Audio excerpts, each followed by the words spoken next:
Já parou para pensar que nós estamos deixando os nossos anciões solitários?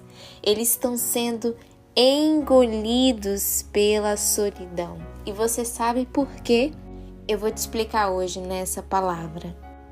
Em 1 Reis 12, nós temos Roboão, filho de Salomão, sendo totalmente colaborador para essa solidão dos nossos anciões.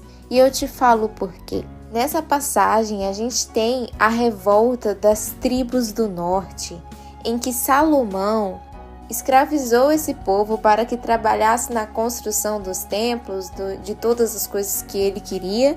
E esse povo, depois que Salomão morre, dá uma segunda chance para Roboão, filho de Salomão, que assumiu ali o poder. E chega até Roboão e pergunta: olha, o seu pai nos tratou como escravos, nos fez trabalhar ali forçado, nos maltratou. Nós queremos fazer uma nova aliança, sabe? Um novo contrato. A gente não quer ser tratado assim de novo. E aí Roboão fala: tá, peraí, eu vou pensar um pouco e daqui a um tempo vocês voltam.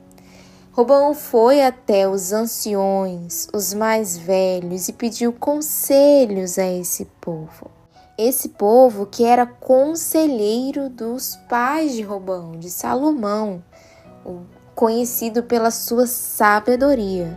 E o que esses mais velhos disseram?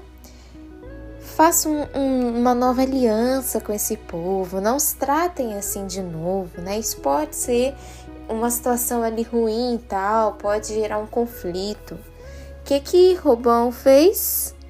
Recusou esse conselho e foi até os mais novos. Foi pedir conselho dos mais novos.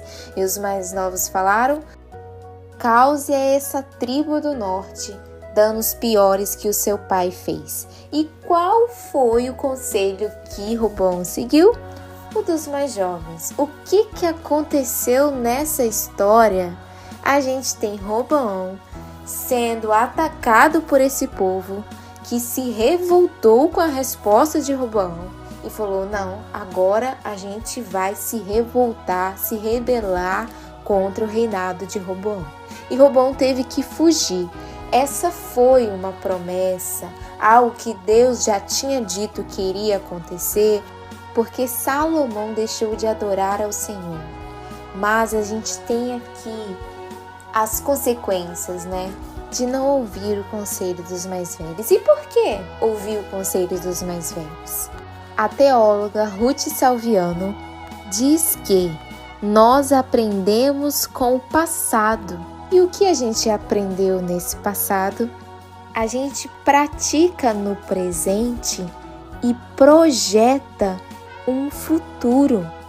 Esse é o benefício de estudar a história. Essa é uma das falas dessa teóloga. E como assim, né? A gente projeta o futuro através do passado. Porque a história é um ciclo. Você vê coisas sendo repetidas, mas que foram só repaginadas com novos conceitos, mas no fundo é a mesma coisa. E as histórias vêm de quem? Dos anciões, daqueles que presenciaram, daqueles que tiveram experiências. É eles que carregam as histórias.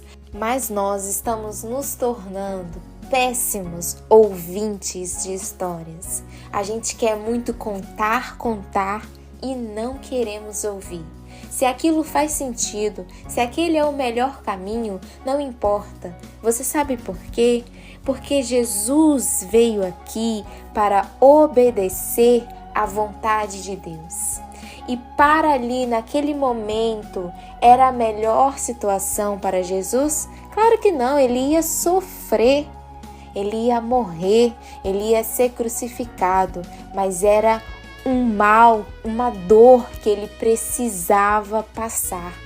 Ele veio não para realizar os seus próprios desejos, como ele, sendo Jesus, ele não veio para isso. Ele veio para obedecer ao Pai. Então, como falar que nós somos esses seguidores de Jesus? se nós não nos espelhamos nele, né? Porque você é dentro de casa a sua pessoa real, o que você realmente é por dentro. E se você não consegue respeitar, obedecer esses anciões, sejam seus pais, sejam outras qualquer pessoas, conselheiros, enfim, quem que você é lá fora? Se você não consegue respeitar e obedecer a um ser humano, como você pratica isso com Deus? A sua relação horizontal influencia também diretamente na sua relação vertical com Deus. Se você não pratica aqui no horizontal, querido, no vertical também não dá certo, não bate.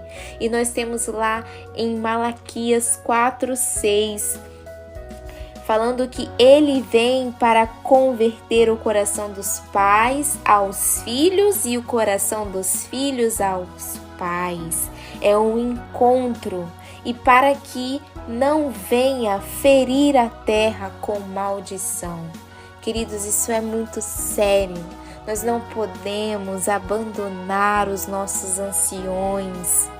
Nós não podemos deixá-los solitários. Então, nosso exercício aqui hoje é praticar, ouvir mais, principalmente os nossos anciões. Eles estão carentes de atenção, e essa atenção precisa vir de nós.